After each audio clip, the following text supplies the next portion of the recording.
On va demander à Isabelle Guillaume de clore cette matinée. Je reconnais un petit peu de retard. Merci Isabelle. Vous êtes actuellement délégué général de Minalogic, qui est un pôle de conductivité des technologies du numérique. Vous avez fait l'essentiel de votre carrière chez Schneider. Vous avez même dirigé une start-up qui était, disons, avec Schneider Electric et Thomson Multimédia. Et puis, vous avez rejoint Minalogic comme délégué en 2013, ce qui occupe tout votre temps. C'est ça. Je suis professionnel de mon Je peux en témoigner. Donc, il s'agit d'un pôle mondial des technologies du numérique en région Auvergne-Rhône-Alpes, qui a pour mission le développement économique de l'innovation. Le pôle fédère et anime, c'est important, la communauté de ses 330 adhérents, de toutes dimensions d'entreprise, laboratoires de recherche et des établissements d'enseignement supérieur. C'est-à-dire représentant toute la chaîne de valeur du numérique et ses intégrateurs. Voilà, vous êtes aussi dans des fonctions de présidente de l'Alliance Silicon Europe, ce qui montre tout l'intérêt et la reconnaissance de la communauté à votre égard. Merci. Merci Léa. Bon, alors cette fois-ci, c'est vraiment moi qui vous sépare du déjeuner. Je vais donc aller un petit peu plus vite que ce que j'avais prévu. Et ça n'a pas d'importance. Ah oui, c'est très sensible, effectivement. Très sensible. Ah, ok. Ah, c'est qu'on joue à deux. Ah, c'est surtout que ça marche pas. Waouh, très bien. On est dans le peer-to-peer virtuel. Ah, c'est parfait. Très bien, oui. Donc voilà, je vais un tout petit peu, pour clore cette matinée, décaler un tout petit peu la perspective. On a entendu de très beaux témoignages d'entreprises sur la transformation numérique. Moi, je vais parler effectivement d'un poste d'observation qui est un petit peu différent, mais qui est en plein dedans, bien sûr. C'est de pôle de compétitivité, donc un point de vue de quelqu'un, d'un organisme qui anime une communauté d'innovation et qui fait le lien justement entre l'université et la recherche et les entreprises. Voilà. Dont d'ailleurs, à ce titre-là, AUEG est membre du pôle. Voilà, donc en fait, ça n'avait pas changé, Gérard, c'est terrible, on a 380 membres en fait. Ah, pardon. Oui, voilà. Très rapidement, le pôle a une mission sur l'innovation, les projets collaboratifs, plus de 520 projets depuis l'existence du pôle qui ont été montés, financés grâce à l'action du pôle pour un montant total investi de plus d'1 milliard d'euros de R&D. Donc Minalogic est un gros pôle des technologies du numérique au niveau national parce que notre écosystème est très dynamique, tout simplement. Et puis on a également des actions sur les aspects plutôt business croissants, j'y reviendrai dans une minute. Vous pouvez passer au suivant du coup. Voilà, juste parce que beaucoup d'entre vous nous connaissent évidemment Minalogic historiquement, pôle des micro-nano électroniques à Grenoble, tout ça, ça reste vrai, mais Minalogic c'est bien autre chose maintenant depuis plusieurs années. Comme le disait Gérard en introduction, nous sommes sur la totalité de la chaîne de valeur du numérique, que ce soit bien sûr tout ce qui est capteurs, microélectronique, etc. Mais jusqu'à l'intelligence artificielle, le big data, et puis tout ce qui est Internet des objets qui mixent les deux. Voilà, donc ça c'est une image que quelquefois les gens n'ont pas encore, donc j'en profite, c'est mon petit message de pub sur ce que nous sommes. Voilà, alors, si on passe à la suivante. Voilà, donc du coup, alors je vais redire des évidences, mais enfin, voilà, si on reprend un petit peu on va dire de hauteur, bon, oui, c'est une évidence, le numérique, ça diffuse de partout. Alors quand on dit que ça diffuse de partout, dans les entreprises, il y a deux axes. Il y a un axe, ça diffuse dans tous les marchés. Donc on a eu tout à l'heure, on a eu des interventions d'entreprises dans le domaine du transport, dans le domaine de l'énergie, dans le domaine de l'automobile, qu'est-ce que j'ai oublié, dans le domaine de la simulation avec Dassault. Donc en fait, toutes les entreprises et tous les secteurs sont touchés. Sur les secteurs, là aussi, je voulais y revenir. On a beaucoup parlé. En fait, le numérique, donc dans l'entreprise, ça va transformer les processus internes et les processus de relations clients. Là aussi, beaucoup de témoignages. Ce matin, on tournait autour de ça. Ça transforme aussi l'usine. On vient de parler de la transformation des métiers liés à l'industrie 4.0, donc à l'arrivée du numérique dans les processus industriels. Mais ça transforme également l'offre des entreprises. Donc on a la capacité, grâce au numérique, d'intégrer en fait et de transformer à la fois en termes de contenu et de business model, de transformer l'offre elle-même de l'entreprise. Voilà, donc nous c'est ce qu'on constate. Et donc avec les technologies du numérique qui sont qui sont le cœur du travail de Minalogic, on voit bien tous ces deux axes. Hein. L'axe à la fois touche tous les marchés et l'axe touche... Ah oui, c'est vrai. D'accord, très bien. Et l'axe qui touche tous les secteurs. Alors, là-dedans, nous, qu'est-ce que nous sommes? Donc, on a ce rôle d'animation d'écosystème d'innovation. Je dis quelquefois qu'on a un rôle d'agitateur, mais pas dans un sens où le but du jeu, c'est pas d'agiter le mouvement brownien, c'est agiter pour créer, bien sûr. Voilà, donc les pôles de compétitivité, hein, c'est vraiment leur mission, c'est autour d'une thématique de fédérer donc, la communauté avec à la fois, je l'ai dit tout à l'heure, des communautés de spécialistes, à la fois des laboratoires de recherche, des universités et des entreprises. Et quand on dit les entreprises, c'est les startups, les PME, les ETI et les grands groupes. Voilà. Donc, du coup, le mot-clé pour nous, et ça va ramener à un élément important, beaucoup de personnes ont dit tout à l'heure, on parlait du numérique, mais le numérique, ça doit répondre à un usage. Voilà, donc moi, je vais parler de l'innovation dans le numérique. L'innovation dans le numérique, ça doit également répondre, là aussi, à un usage, et surtout, ça ne fonctionne que si vous arrivez à animer un réseau, et si les gens, les acteurs de cette innovation ont l'occasion de se rencontrer, et de se rencontrer suffisamment, physiquement cette fois-ci, là on n'est pas dans le virtuel pour le coup, de se rencontrer suffisamment pour qu'ils rentrent dans une relation de confiance. On cite toujours l'exemple, c'est pour ça que nos écosystèmes d'innovation animés par les pôles de compétitivité sont aussi créatifs, en fait, créatifs au sens vraiment innove et crée de l'innovation réelle qui arrive sur le marché, qui développe le chiffre d'affaires et qui donc crée de l'emploi. Pourquoi? Parce qu'en fait, nos réseaux, on arrive à les animer et que les gens se connaissent.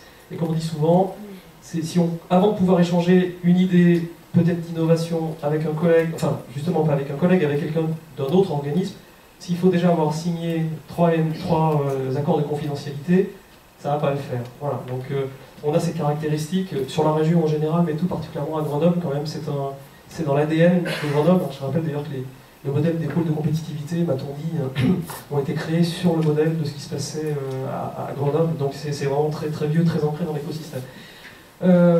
Voilà, donc nous sommes du coup tisseurs de ces liens, et voilà. Et bien, ce qui permet d'accélérer la transformation. En fait, c'est l'innovation, c'est par le geste. D'ailleurs, on a une start-up dans le pôle qui s'appelle Pixie, qui fait justement du contrôle de device par geste. Donc, je leur dirai que j'ai trouvé une nouvelle. Voilà, très bien. Voilà. Donc, on a ce rôle d'accélérer la transformation numérique grâce à l'innovation. Encore une fois, nous, c'est vraiment l'innovation qui est notre métier. Et du coup, on le fait voilà, pour que la transformation qui a été décrite dans les entreprises se produise. En fait, il y a deux choses. Il y a ceux, je vais caricaturer, bien sûr, il faut que les deux mondes se rencontrent. Il y a ceux qui créent les innovations, donc les producteurs d'innovation, puis il y a ceux qui les consomment. Bon, je simplifie, hein, mais voilà. Donc, en ce qui nous concerne, on est donc, premier rôle, accélérer la création des innovations, avec du coup l'outil des projets collaboratifs, et en particulier la mise en relation entre les laboratoires de recherche et puis les entreprises de toute taille. Et puis le deuxième axe, c'est l'accélération de la diffusion des technologies, la diffusion des technologies vers ceux qui les consomment. Et là, je vais vous prendre donc rapidement deux exemples. Comment de notre poste d'observation on réussit à faciliter, accélérer la diffusion des technologies numériques dans les PME. Hein, aujourd'hui, ce sont plutôt des grands groupes et des ETI qui ont témoigné, mais il y a aussi des PME qui vraiment bénéficient de cet apport de technologie numérique pour se développer plus vite. Et puis, ça c'est le numéro 1. Et numéro 2, c'est la diffusion des technologies vers les grands groupes et les ETI avec les actions d'Open Innovation. Voilà. Alors allons-y. Premier exemple, dont je voudrais vous parler rapidement, parce que c'est des choses qui se font ici, donc c'est intéressant, je pense que vous le sachiez. Du programme de transfert de technologie qui s'appelle EasyTech. Voilà, c'est un programme qui est de l'IRT, l'Institut de recherche technologique Nano-ELEC, qui est soutenu par les collectivités, y compris et très fortement par la région, mais aussi par les métropoles de la région Auvergne-Rhône-Alpes, et opéré par Minalogic. Alors, ce programme, à quoi il sert? Il est vraiment fait pour permettre de mise en place de la valorisation en fait, des briques technologiques qui sortent des laboratoires en répondant aux besoins des PME. Je reviens sur l'usage. Dans EasyTech, et j'ai pas le temps de vous expliquer le détail, mais si vous voulez en savoir plus, on pourra en discuter après. On part du besoin de la PME. Voilà, c'est pas le labo qui pousse, c'est la PME qui tire. Voilà, et nous, on a tout un processus, tout ce qui va bien, pour que les choses se passent bien. Voilà, donc ce transfert de technologie s'opère depuis l'ensemble des laboratoires pertinents. La liste n'est pas exhaustive ici. Hein. avec des laboratoires du territoire, donc Auvergnat-Rhône-Alpin, voilà, qui ont, dans le domaine de la micro-nanoélectronique, de la photonique, du logiciel, des briques, soit des briques hardware, soit des briques de type plutôt logiciel, algorithme, qui peuvent permettre aux PME, du coup, d'accélérer elles-mêmes leur compétitivité dans leur offre. Voilà. Alors, juste quelques chiffres rapidement, ça va être le slide d'après.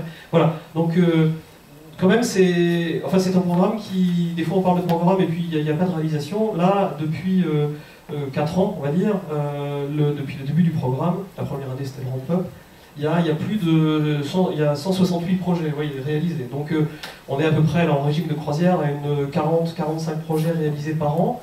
Donc voilà, ça fonctionne et ça permet effectivement aux PME. Ce qui est intéressant, c'est, vous pouvez pas lire le détail, mais il y a vraiment, c'est multisectoriel. C'est-à-dire que ce programme permet à des PME, alors c'est très utile pour certaines PME technologiques de faire des démonstrateurs, voilà, j'avais 2 exemples, je pense qu'on n'aura pas le temps de les citer, mais c'est aussi extrêmement utile pour les PME dites traditionnelles, c'est-à-dire celles qui ne sont pas du tout dans le domaine de la technologie et qui du coup, grâce à ce programme, ils permettent d'intégrer du numérique dans leurs offres et donc elles-mêmes d'être plus compétitives, de démarrer ce processus vers l'innovation.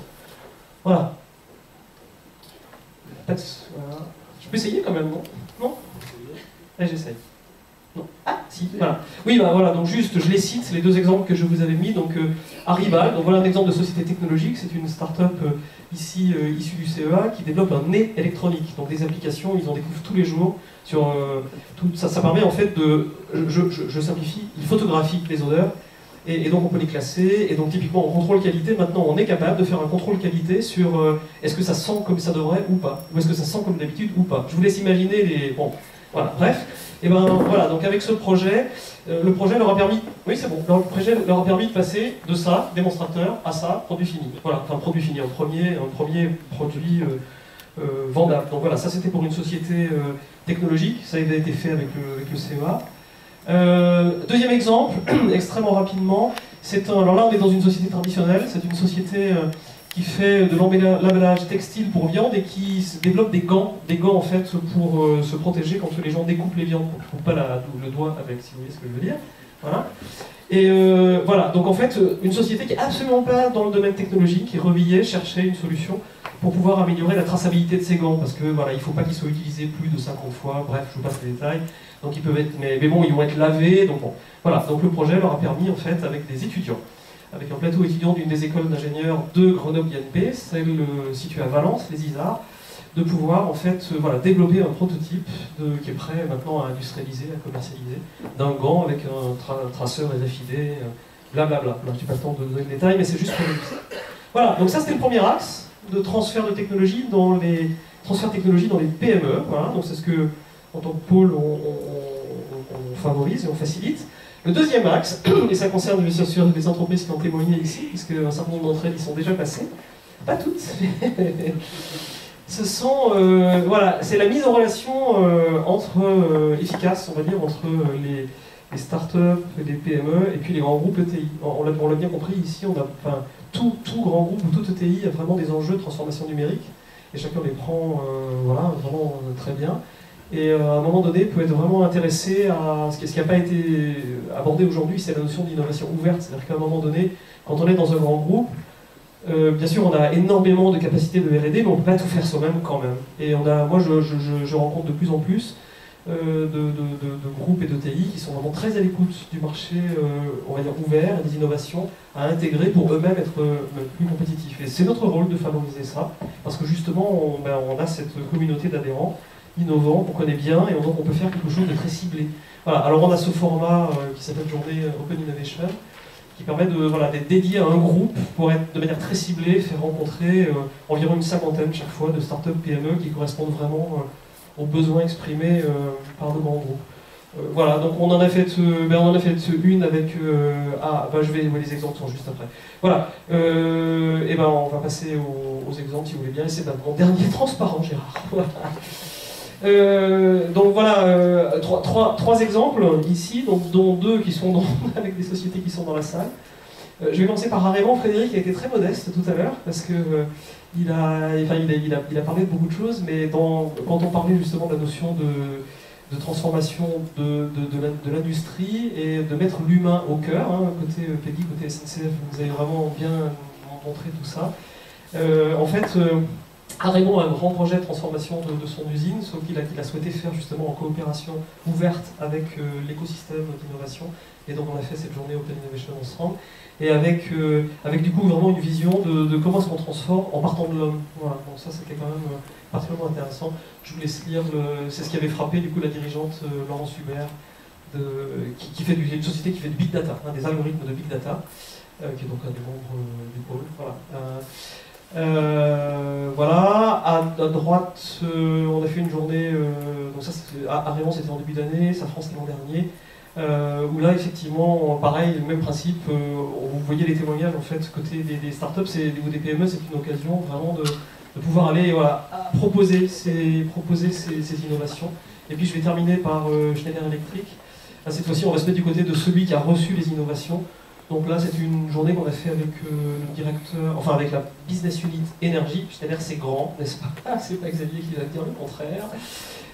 Voilà, donc qui permet aussi quelquefois à des grands groupes aussi de redécouvrir peut-être quelquefois combien l'écosystème régional est riche d'innovations qu'ils peuvent intégrer pour eux-mêmes les aider à accélérer leur transformation. Voilà, donc j'en reste là. Je voulais apporter ce témoignage qui est un peu, voilà, qui du coup se remet un peu au milieu de cette relation entre les laboratoires de recherche, les startups innovantes, les PME, et puis les grands groupes et les ETI qui sont vraiment fortement impliqués par la transformation du numérique et très demandeurs de ce genre de technologie, et pour une grande partie d'entre eux dans une logique d'ouverture. Et nous, on est là pour faciliter tout ça. Voilà.